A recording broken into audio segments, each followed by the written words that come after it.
Okay. So I want to welcome everyone to this gathering. We're two sisters preparing for perpetual vows, a sampling of jubilarians, and two sisters from the subcommittee for January 18th and Kiara, and everyone is welcome.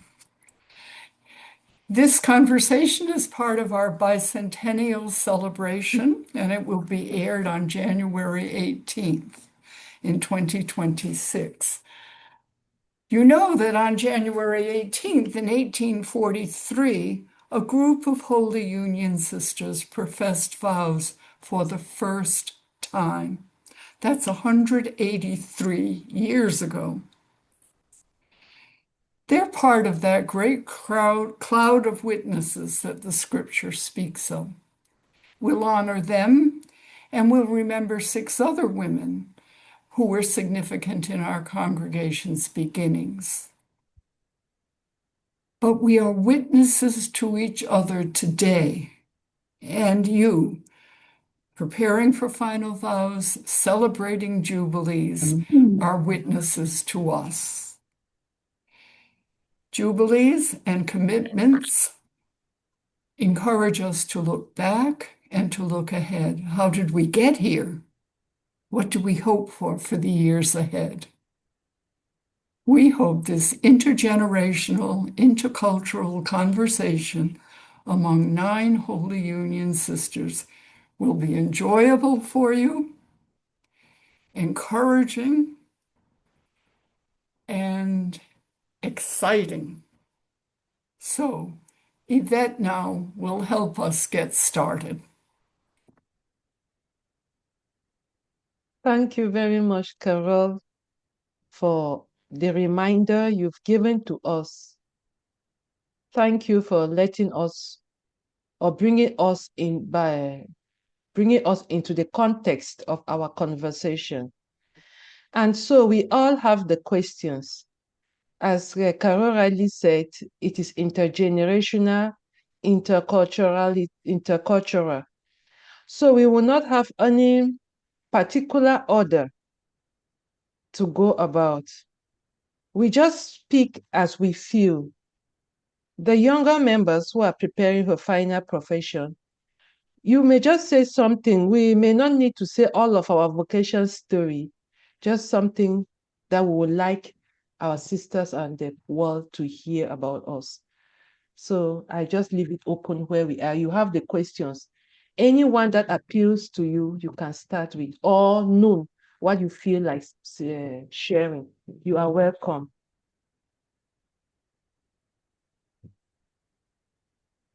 You can indicate with a hand show, or you can just speak.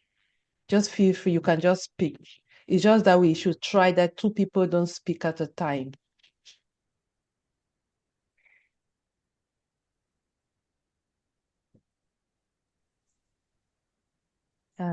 Thank you, Pascaline. You would like to start? Thank you. I have a question before I start. I wish to ask for how long is each person supposed to talk, or are you sharing that you'll come back and share again, or you just share what you want to share? Yes, we didn't put a timing, because when we put the timing, it's like putting people already in the box, and we know how it was difficult to get there. Just say what you feel within a short time. We all heard we want this, we like this conversation to run for 1 hour, and we'll give the chance for everybody to speak. You just say what you feel like, and if you feel like coming back to add something, you are welcome. It will be essential that you just say what you have, maybe at once. But there is the possibility for you to talk again, to share again. So you are invited. I would like to just start the ball rolling by saying that part of the preparation was personal journey. And I found that it may not have been part of what we were going to actually reflect on. But as I reflected on it myself, and I began to think, what inspired me to follow my vocation. And it struck me that the quotation, I didn't at the time even know it was a quotation. I didn't even know at the time that it was from Isaiah. But I will save you. Don't be afraid. I'm calling you by name and I will save you. And that really struck me. And it gave me a kind of a freedom. It was like a key opening a door. And it was only when I was reflecting on these questions that the reality of that hit home.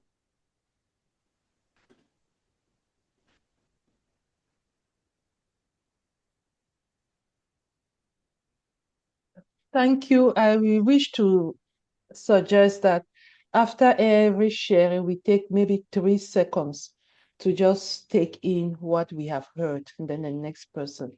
So just 3 seconds, 4 to 5 seconds, then the next person can come up. So I see Mary Lou. After this, you may want to share.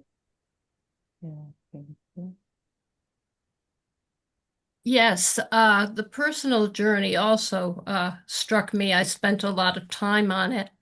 And for me, it was from my very early days feeling a part of the Holy Union family before vocation ever was a question for me.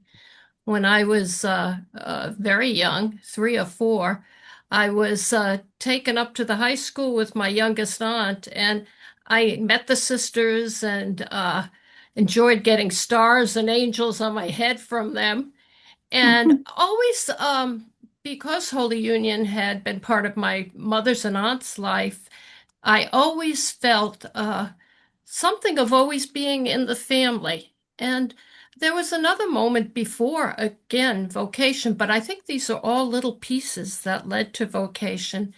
When I remember this celebration at the Sacred Heart Academy on a December 8th, when the alumni brought their children, and I was one of the children, to the chapel, and we were brought up to the altar and consecrated and received a little medal of the Immaculate Conception. And I was just, when I looked back, I don't remember thinking so much of it then, but when I looked back, I remember what an impression that made on me, that to be celebrated, to be called, to be offered. And then as I went through high school and had several sisters who were very good at teaching, but also very close in relationship and caring. And I think that was one of the things that helped move me into my vocation. When the call came in at the end of high school, my parents asked me to wait a year, which I did, but I just felt there was a whole string of experiencing the love and support of Holy Union, being part of it before I ever committed to being a sister. Thank you. It's okay.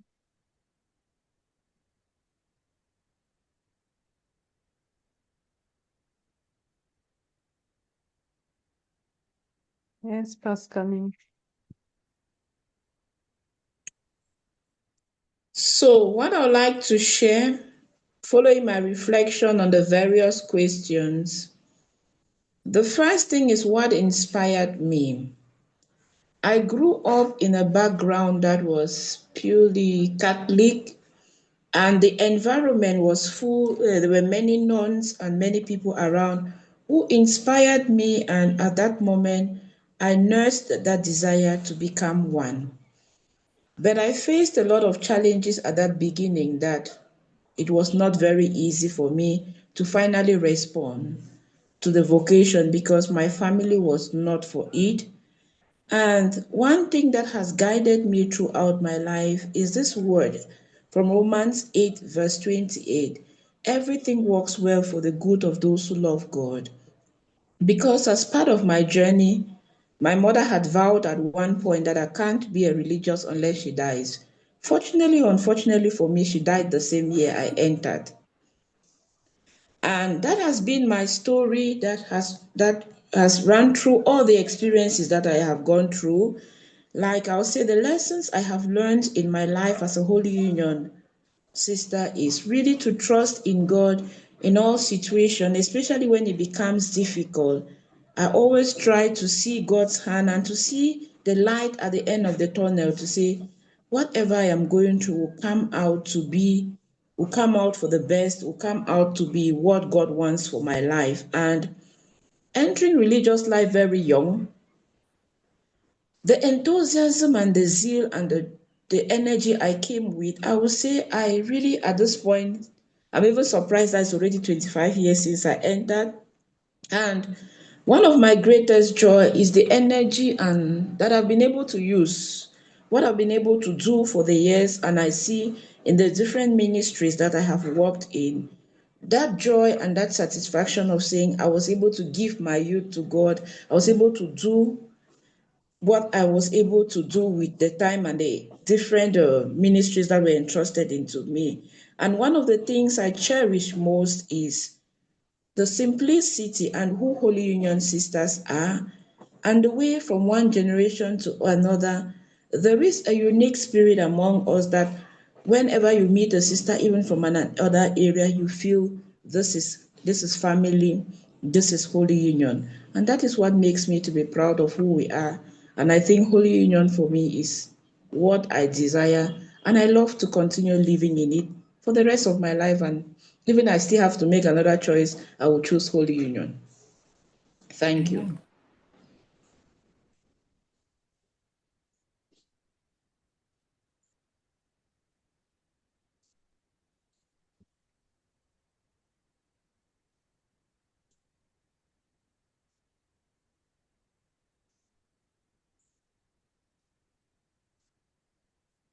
Can Elizabeth talk? Oh, you can talk, Elizabeth. Do you have problem with network? If not, we'll be happy to see you as you talk. Yeah, I am. Well, greetings again, sisters. For me, it's a great joy to be part of Holy Union.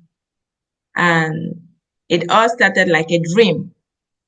But here I am today, looking forward to celebrating 25th anniversary.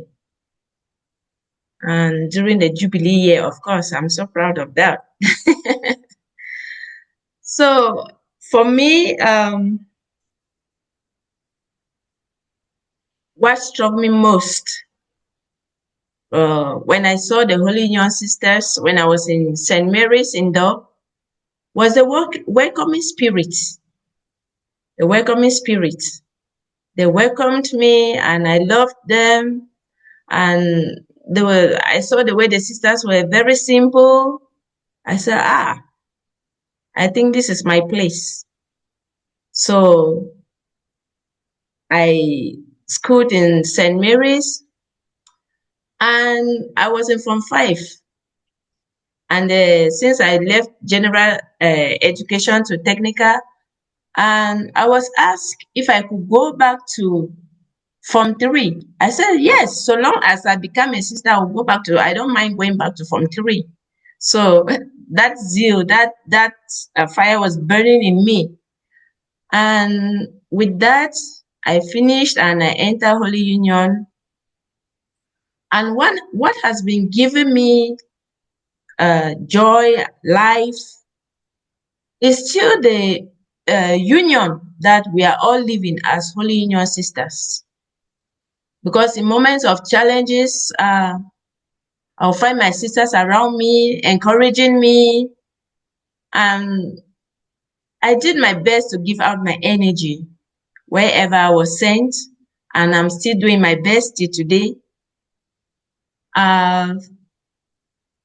Just to be brief, I think what is still keeping me in Holy Union today is that spirit of union, simplicity, humility that is, and then the love we have for each other, especially in moments of challenges. And as a formator, I'm trying to pass on what I received from Holy Union, from my elder sisters to the young ones, so that tomorrow they can pass it also to others. So I'm so proud. I'm so happy to be a Holy Union sister. And I think my prayer is to die as a Holy Union sister, of course. So thank you very much. I don't have much to say. That's nice. And thanks a lot for giving me this opportunity too. I'm so happy that I'm part of the topic. I'm part of the topic for the Jubilee. So I'm so happy and I feel belonging.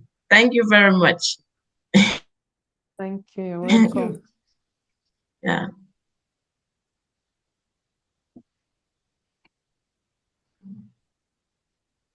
So as I said earlier, when somebody finishes, we just resonate what we heard, and then any other person can come and speak. We are just trying also to leave the conversation in the spirit, which is how we are called to share this time in this period of synodality. We resonate and then we just go on. Thank you.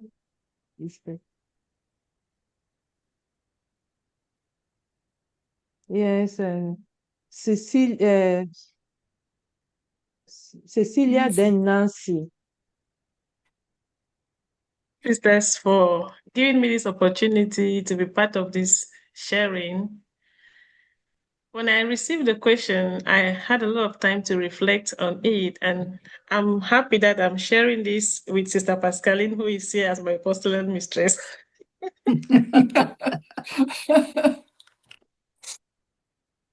Yeah, she was there at the very beginning, and I'm always grateful for her patience and her encouragement. So when I reflect on my journey, I will say what really struck me to think about Holy Union was simplicity.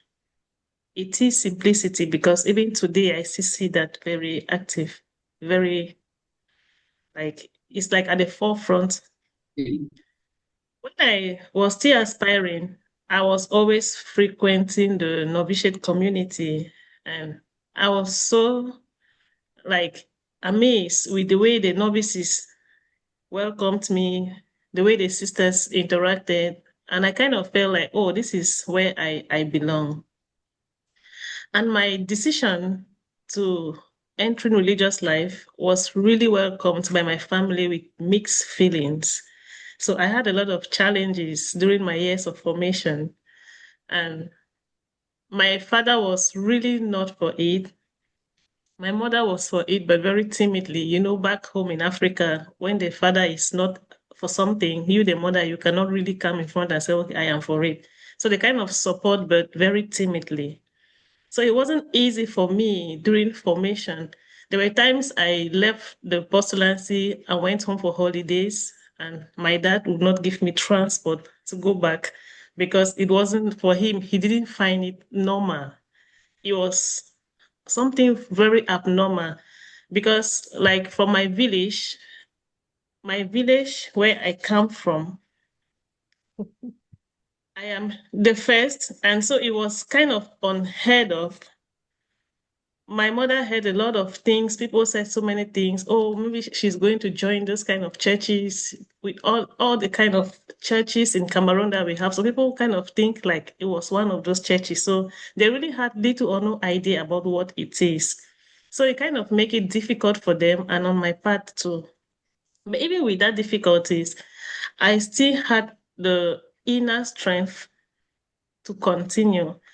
And a lot of things just turning around me, trying to discourage me. But I don't know. Anyway, as I said, there was that inner strength that I had that kept me going.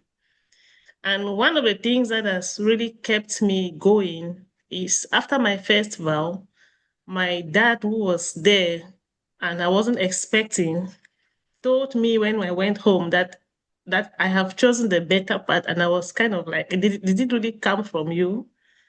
Because all through you have not been for this. Why now are you like telling me that I chose the better path? So that really gave me some extra energy to say, okay, I wasn't doing the wrong thing. And that has been my inner motivation. Secondly, the sisters in communities too have really been very supportive. And I think for me, that is the essence. Because without their support and the support of the family, it would have been a disaster. Imagine you venturing into something that the family is not very sure, and then in the community you don't receive the support, how that can be very challenging.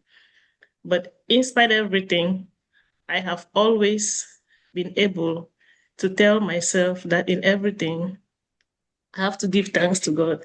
And so that really inspired me when I reflected on the questions. That my reflection make me to kind of choose for my motto, John 21, verse 7, when John the Apostle recognized Jesus after the post resurrection and told Peter that it is the Lord. So at every point in time, I kind of look back and I tell myself, it is the Lord. Because without him, I don't think I would have been here today. There were so many challenges that came up that could have discouraged me. But up to this moment, I am still able to find my feet and still trusting that God is still calling me. And so at every point in time, when I look back, I always tell myself, and I make that very strong confession, and I say, it is the Lord. He has been the one leading me. He has been the one encouraging me, guiding me, supporting me through all the sisters that I've lived with. And I think I really want to, Sister Pascaline, to say that her beginning with me was not easy, but I think she had a very big role that she played in my very early vocation journey because it wasn't easy. But as she said, that energy of, I always admire the energy in her, and I tell myself, oh, I think I can do this. And I think that has really encouraged me and kept me going till today. So thank you very much. And I think the love and the simplicity has also inspired me to leave the union of Father de Brabant. And my wish is that we continue living this union, especially in our intercultural context. We try to really be present. And also the idea of going where others have not gone and doing what others have not done, I think is a very strong move in us Holy Union. That is my wish for us to continue as we move on into our bicentenary celebration. Thank you, sisters. Thank you. You're Thank you. welcome.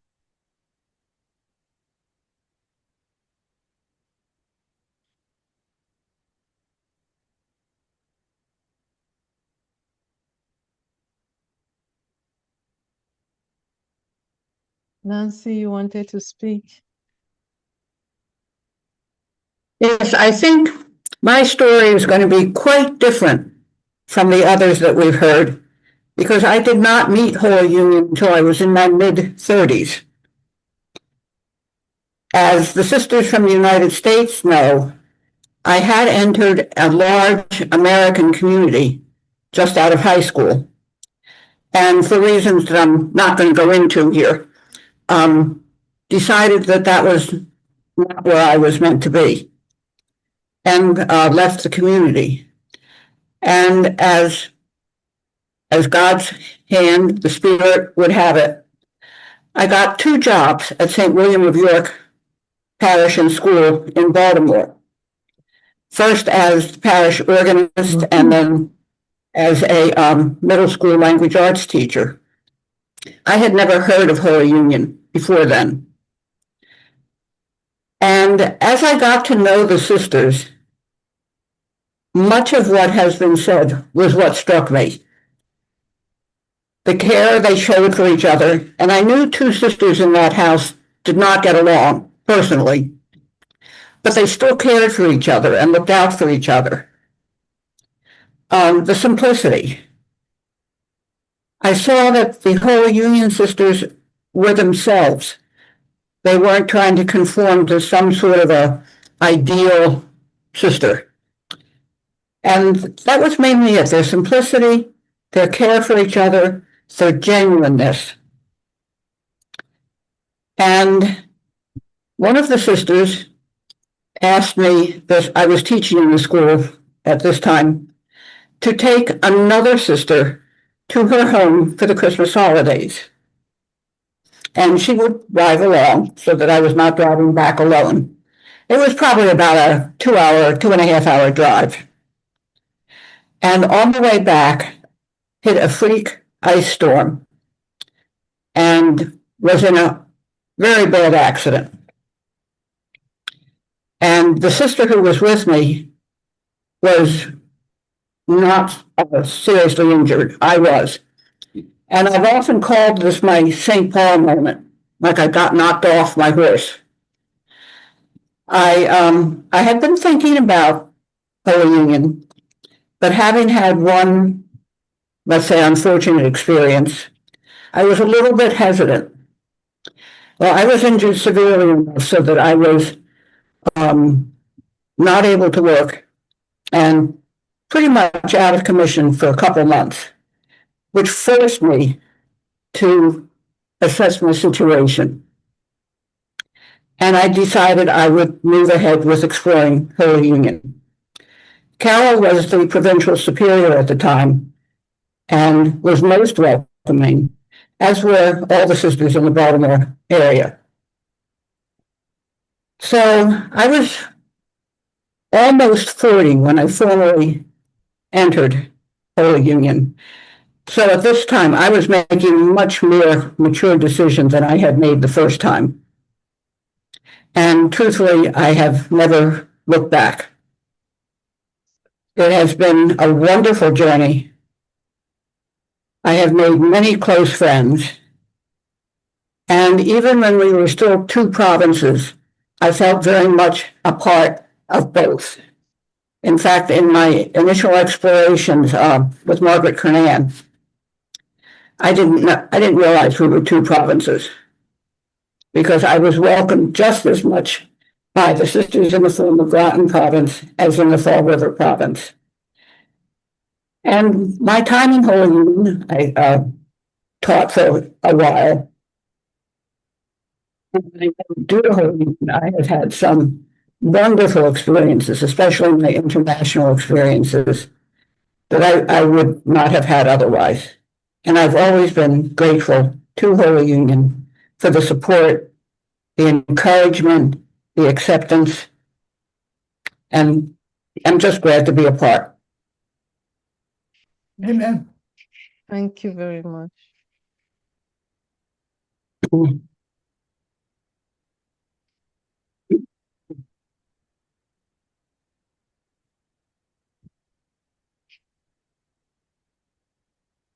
Yes, Mary Harrington.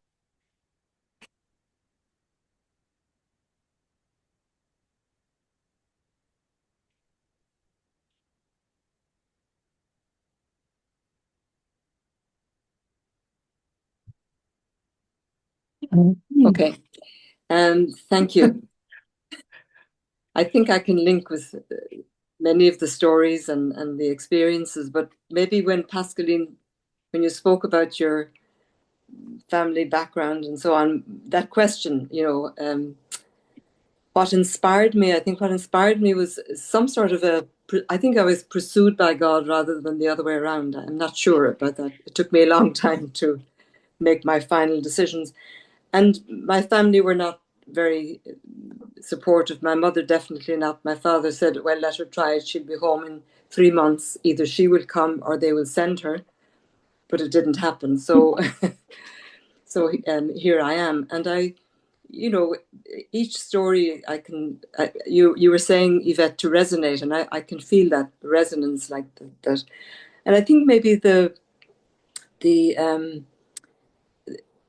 what made you feel that was called, but I think I was pursued by God. I tried to, because many of the people, Helen was with me in formation, and some of my close friends, very close friends, left, and it was a really difficult time for me. I thought I wouldn't maybe pursue it, but anyway, I'm here now, and I think that I look back and I look forward, and I think when I hear people saying, what is it that kind of inspired you? I think definitely people mentioned about simplicity, but there's something about, I think it's when I reflect on our current reality in the world, there's something about the gift we've been given, the union. Honest to God, I said to myself, if there was ever a time that I needed to dip into that source in my way of being, small things, always now I think every little thought and action puts a particular energy into our world. And I think that's a gift that I have received from being a member of this congregation. And I think it's a gift that our world really needs. So for now, I think I just want to kind of say that I can link with many of the stories that people are saying, but I think just for now, I really want to really reflect and keep reflecting on what's the source out of which I respond, either in my thoughts or my actions or my words, to every situation that presents itself. And I sometimes say, maybe if I'm a Holy Union sister for 3 seconds a day, I'm doing pretty well. I kind of encourage myself. We're becoming, I think, always becoming rather than having arrived. So anyway, thank you for that opportunity. Thank you. We are becoming. Mm-hmm.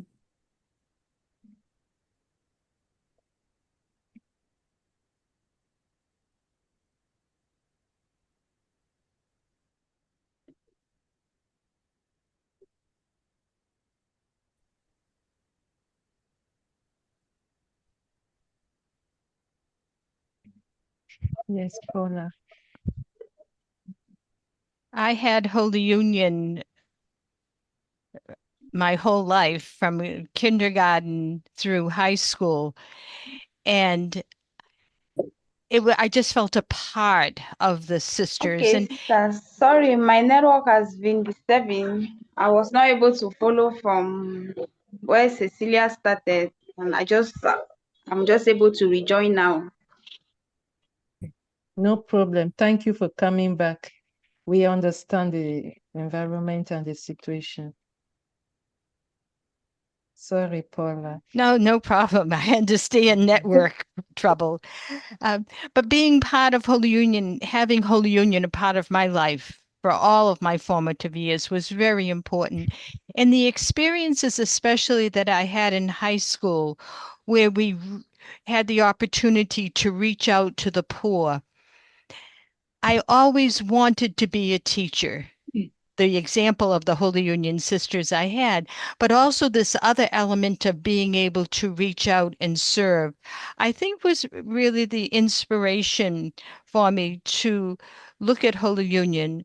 My grandmother had me all set to go to another congregation in which I had cousins, but Holy Union was in my heart. And through all of these years, Holy Union will always be in my heart. And to be able to serve within the context of Holy Union is really important to me. That's it for now. Thank you. Thank you.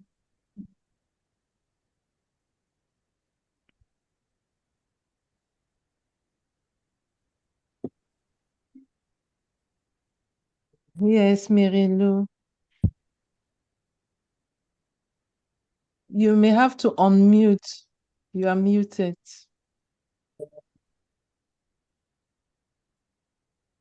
Thank you. Okay. Can you hear me now? Very well. Okay. Just to continue listening to everybody's stories that they have put forward, it's that same kind of spirit, the simplicity, the real just being who you are and using those gifts. One of the questions that struck me very much was, what's a joyful thing, one of the joyful things you remember in your time as Holy Union? And I think it points out another aspect of Holy Union than what we've been talking about. For me, a deep joy was participating in the Constitutions Commission when we were writing our new constitutions. And I was very young when I was called to it, and I'm not one who usually, I'm very hesitant, I don't have the gifts and whatever, but for some reason, I was moved to respond to it. And that time that was spent in Rome, but being with an international community, experiencing our internationality, and recognizing the deep gift that that is, even though we're small, we have a global heart. And the time together in Rome with Mary McMonigal, with Ruth Bodrin, with Paul Rene, and Beatrice, for me, was an opening of my heart to a wider sense of vocation and call.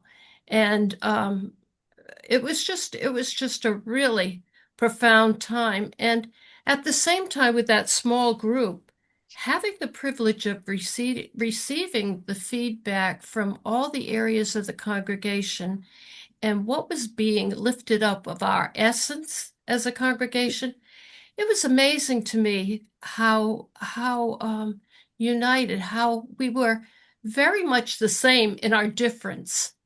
And I think that's part of the key to our relationship in the world today. That we're called to embrace the global, the whole, the difference.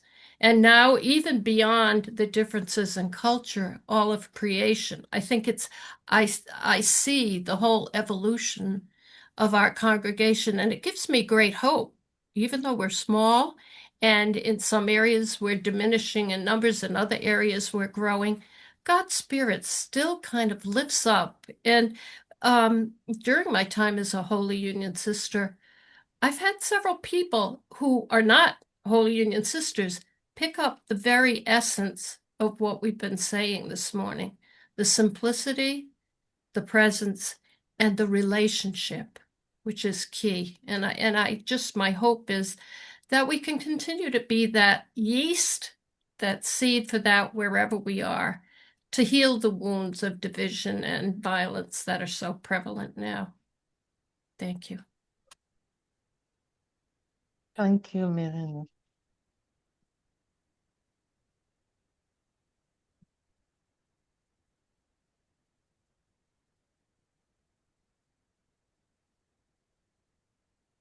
Thank you. Maybe we hear from Gildas before she disappears. Yes, Gildas. Thank you. You are muted.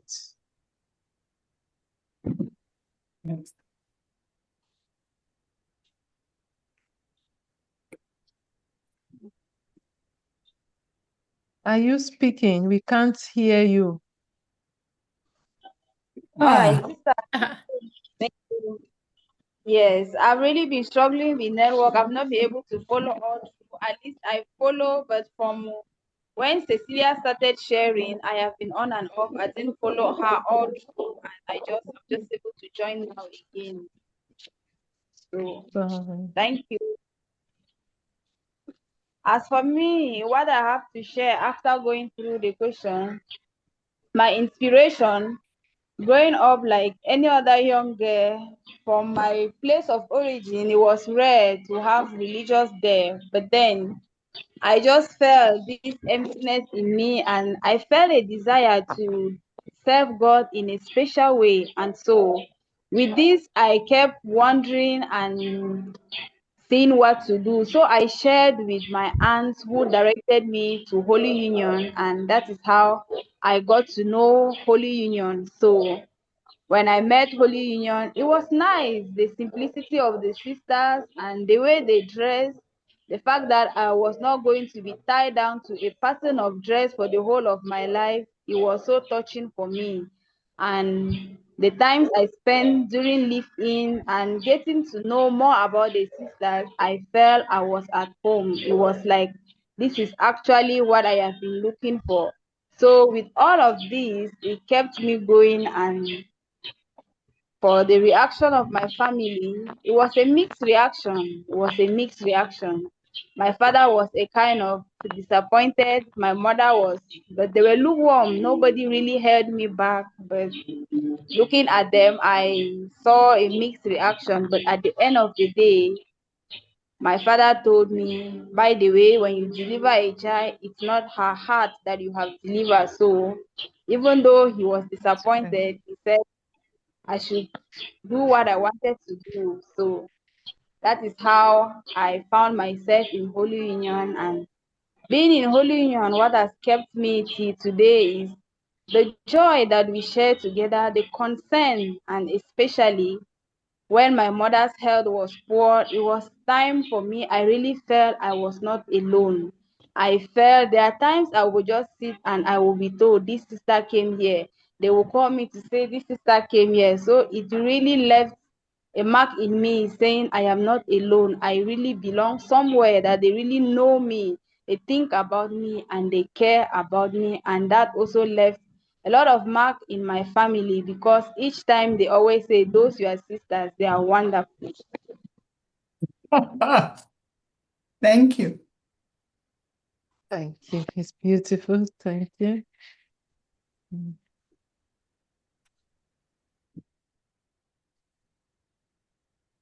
Pascaline.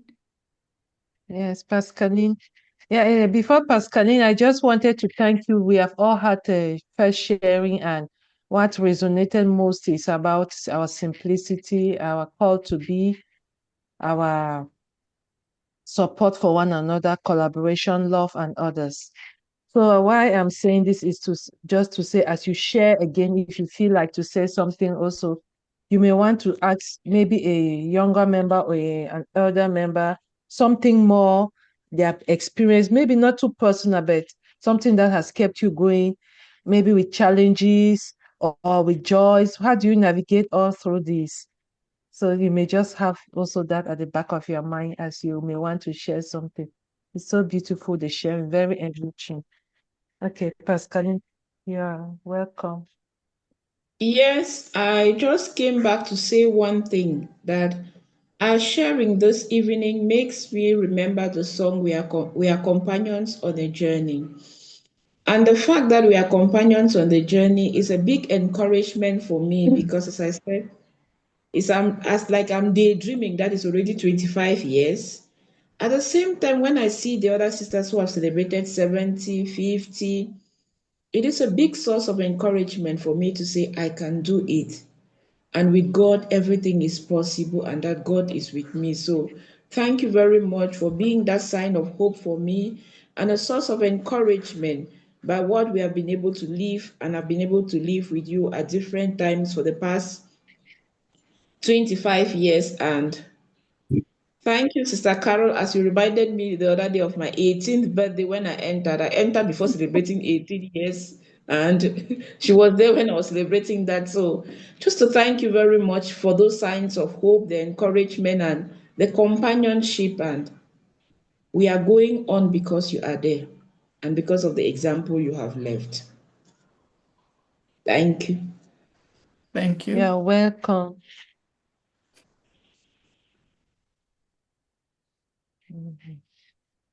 Yes, we have Nancy, then Paula. I just wanted to follow up a little bit on what Mary Lou had just said. There has definitely been a common thread in our comments about our simplicity, our care for each other, our just being down to earth people. And I mentioned when I talked before about St. William of York Parish in Baltimore. And when it was time to leave St. Rose, I got a job as director in a large suburban parish northwest of Baltimore. And it had been staffed for many, many years by the Sisters of St. Joseph of Philadelphia, and still had Sisters of St. Joseph there. So it was an intercommunity experience. But not too long after I got there, I would say within the first year, a couple of Holy Union sisters came up. We had a gathering at my house. And in the course of it, they met some of the people, the parishioners I had become friendly with. And one comment was, "You mean there are more like you?" So they did see something different in Holy Union than they saw in the Sisters of St. Joseph. And a very similar thing happened when I left that parish and went to another very large parish that had been staffed by the school sisters. And again, the people saw, as they met Holy Union with me, they did see something different that they had not experienced in those two communities. So I just wanted to share that. Thank you. Yeah, it's very enriching. Thank you, Thank Nancy. you. Thank you, Nancy.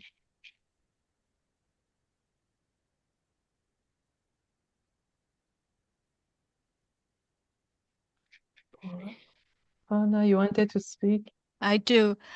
I believe a special gift of Holy Union is our gift of hospitality.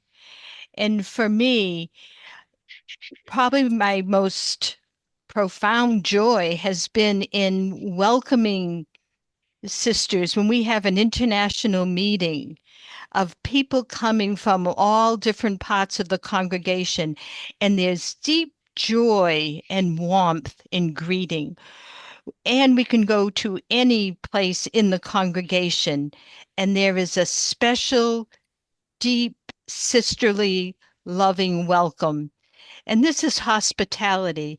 And at these international meetings, we begin by that joy of welcome, but we also are there to send people off in blessing at the end. That's part of hospitality as well. And for me, this is a special gift and something I treasure as being a Holy Union sister. Thank you. Yeah. Thank you so much. It's really becoming it's becoming rich. Like somebody said, we are becoming. The conversation is becoming rich, and we are almost getting to the top of the hour. But maybe I saw Helen, you wanted to say something. Yes, I wanted to say something. I agree with everything, and I feel enriched by the experiences that everybody is sharing. When I think of Holy Union traditions, I don't ignore hospitality and all the others, but the one that I want to talk about is the one of union and unity. And I'm finding that in the climate that we're living today, that this is expressed in so many ways, not only within our communities or within our parish, but we're dealing with it politically and in the light of multi-faith. And for me, it's both the most beautiful but the most challenging of the traditions that we're having to cope with, because we're human. So people will have different opinions and stand on different sides of the fence, but it's coming together in a kind of a common belief. But yes, I just wanted to throw that into the conversation, this whole challenge that we have of union and unity. Thank you. Very important contribution. Cecilia, you may be brief since we are rounding. We are almost at the top of the hour. Thank you, sisters. I just want to share one quick fun that Sister Mary Ellen adopted me for a day when I was a postulant.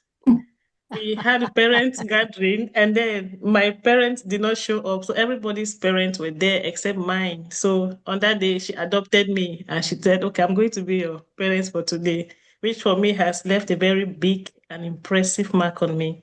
And I think each time I think about that, it kind of challenged me to always look forward. Thank you. That's nice. Thank you. Thank you. Very personal experiences that are really enriching. As we said earlier before we started, Kiara visited Ryan and interviewed Therese Lewis, who could not make it. And what she shared will also be incorporated in our video. And what she said is love. She said what keeps her going is love and smile. Anything she likes to laugh, to smile, and she showed the picture on the wall as she's smiling. That is like her motto, to love people around, because she said love is a language, as we all know, that everybody understands. No matter where you come from, your culture, your race, and whoever, love is what she has kept her going, and her smile. She is happy to give that smile to the other people that she encountered. It has been very rich. Thank you so, so much. Maybe Mr. Karegan, I hand it back to you.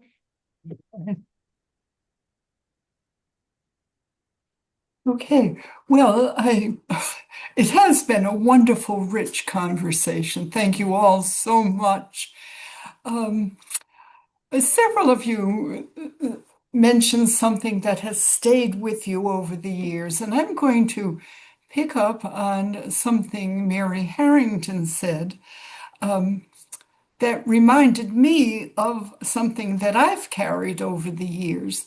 The general chapter in 1975 wrote this simple sentence: "We are perpetually becoming sisters of the Holy Union." And I've carried that for years. And this conversation and all of you are perfect examples of our becoming. Whether we are approaching final vows, celebrating 25 or 60 years as a Holy Union sister, or like Sister Therese Louise, 80 years as a Holy Union sister, we are still becoming. And that's a blessing. So thank you for joining us today, and may God bless us all as we go forward together. And let us say, Amen. Amen. Yeah. Amen. Amen. Amen. Thank you so, so much. We want to thank Kiara, who did the recording.